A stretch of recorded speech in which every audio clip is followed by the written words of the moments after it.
南海トラフ地震は駿河湾から日向灘沖にかけてのプレート境界を震源域とする大規模地震です。 며칠 전 일본 남부에서 발생한 지진은 겉으로 보기엔 그리 큰일 같아 보이지 않았습니다.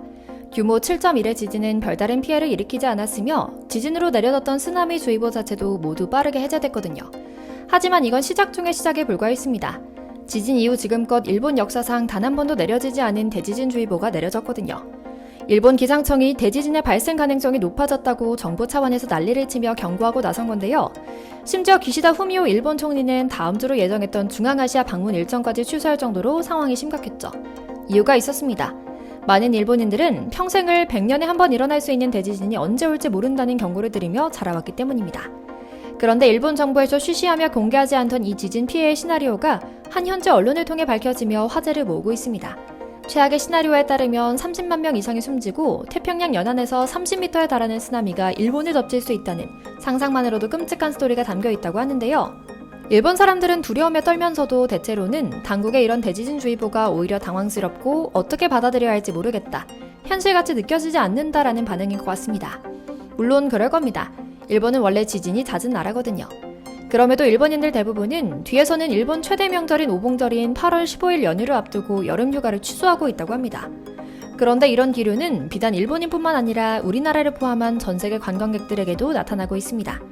여름 휴가철을 맞아 일본을 방문하려던 사람들이 줄줄이 일본 여행 계획을 취소하고 있는 건데요. 이게 앞서 말씀드린 대로 일본 사람들 보기에는 불편했던 것 같습니다. 불필요하게 불안감을 조성한다는 것이 이유인데요. 이들은 한국인들을 콕 짚어 겨냥하기도 합니다. 한국인이 광복절이라 부르는 8월 15일에도 일본에 놀러 오겠다는 사람들이 지진은 왜 무서워하냐고요.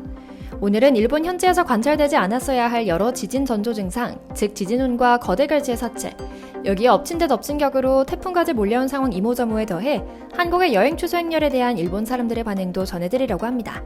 먼저 잠시 저희 광화문 브리핑 채널 구독 설정도 부탁드리고요. 일본 현지 요미우리 신문에 따르면 일본 휴양지의 한 리조트에는 최근 지진에 따른 쓰나미 우려는 없냐는 문의가 잇따른다고 합니다. 뿐만 아니라 예약 취소와 부도율도 하늘 높은 줄 모르고 치솟고 있다고 하는데요. 일본 휴가를 취소한 이들의 이유는 간단했습니다. 지진이 걱정된다, 집을 떠날 수 없다는 것이었는데요. 이런 분위기가 감지되는 곳은 한두 곳이 아니었습니다. 또 다른 일본 온천 료칸에도 8월 숙박 예약 가운데 벌써 80% 가까이가 취소됐다고 하는데요. 해외 언론은 이런 상황에 대해 동일본 대지진 때와 비슷한 상황이다, 여관은 상대적으로 안전한 장소에 있고 배도 평소처럼 운영하고 있지만 냉정히 이야기해서 언제 상황이 악화될지는 모르는 상황이다 라고 선을 긋는 건데요. 실제로 일본 사람들조차 평생 거의 본 적이 없다는 대지진 주의보까지 발령된 상태라고 하는데요. 여기서 난카이 대지진은 일본 수도권 서쪽인 시즈오카현 앞바다에서 시코쿠 섬 남부와 큐슈 섬 동부 해역까지 이어진 바다 골짜기에서 100년에서 150년 간격으로 발생하는 규모 8에서 9의 지진을 뜻한다고 합니다. 그런데 이런 경고는 그냥 찌라시가 아니라 NHK에서 공식적으로 발령한 경고라는 점에서 일본 네티즌들도 바짝 경계하고 있다고 합니다. 대지진을 주의하라는 메시지는 일본에 태어나 살면서 처음 봤다, 일본에서는 이미 여행 계획을 취소한 사람이 즐비하다, 일본에 여행 올 계획이 있다면 이런 상황을 잘 알고 판단해야 한다 등 지진 피해를 걱정하는 글이 가득하죠. 일본은 원래 지진이 잦은 나라입니다.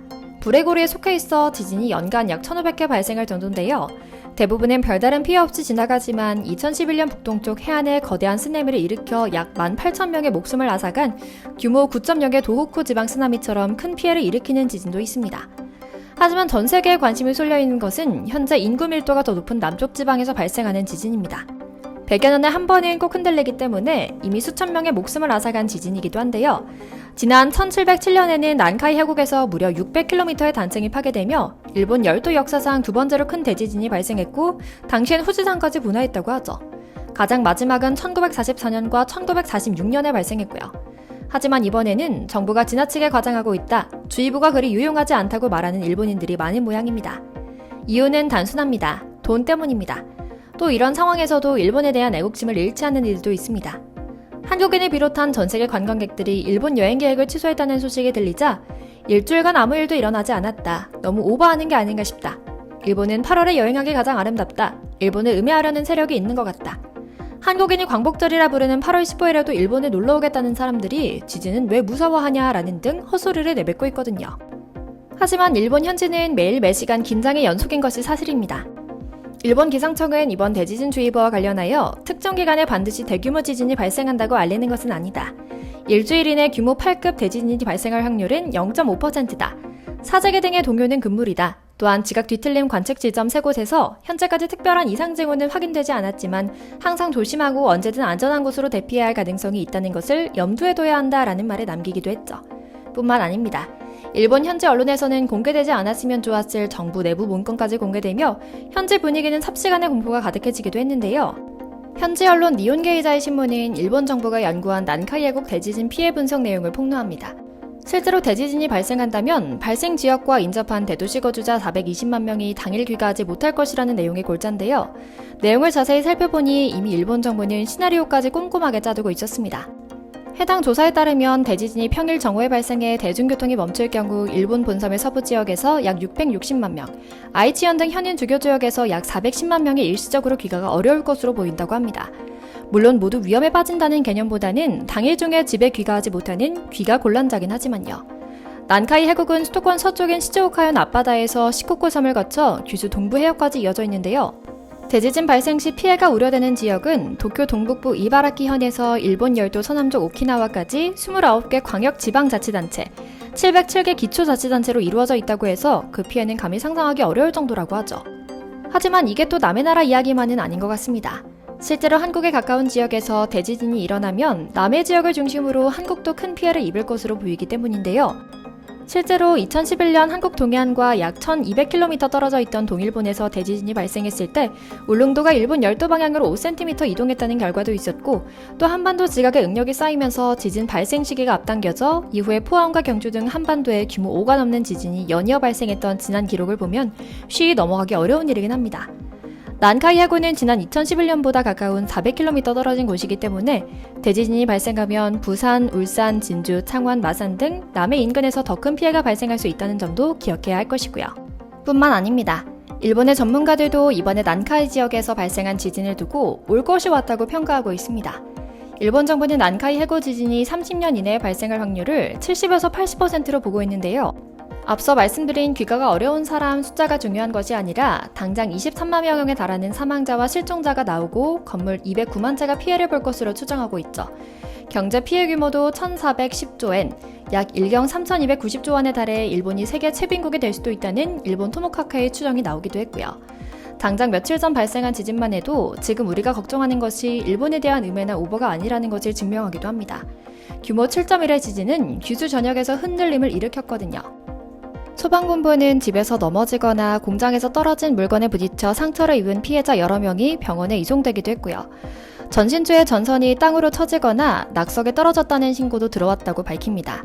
또한 목조 주택이 쓰러지고 일부 지역에서는 벽돌로 쌓은 단독주택 담장이 쓰러지거나 도로가 갈라졌다는 피해가 접수되기도 했는데요. 아직은 50cm로 크진 않지만 쓰나미 역시 관측됩니다. 그런데 설상가상이란 이런 상황을 빗대 말하는 것인가 싶습니다. 이런 상황에 태풍까지 일본 열도에 상륙한다는 예보가 온 겁니다. 심지어 태풍은 일본 본섬 북부를 횡단할 예정이라고 하는데요. 하루 동안 360mm 이상의 비가 내리기도 했고 풍속은 최대 초속 25m에 달할 정도로 규모가 큰 태풍이라고 하죠. 이에 따라 향후 며칠간 일본에 내리는 비의 양은 평년 8월 한 달 강우량을 뛰어넘을 수도 있는 수준이라고 하는데요. 당연히 엄청난 시민의식을 가진 자칭 타라 입국 일본인들도 생필품을 사재기하는 혼란이 일어나고 있죠.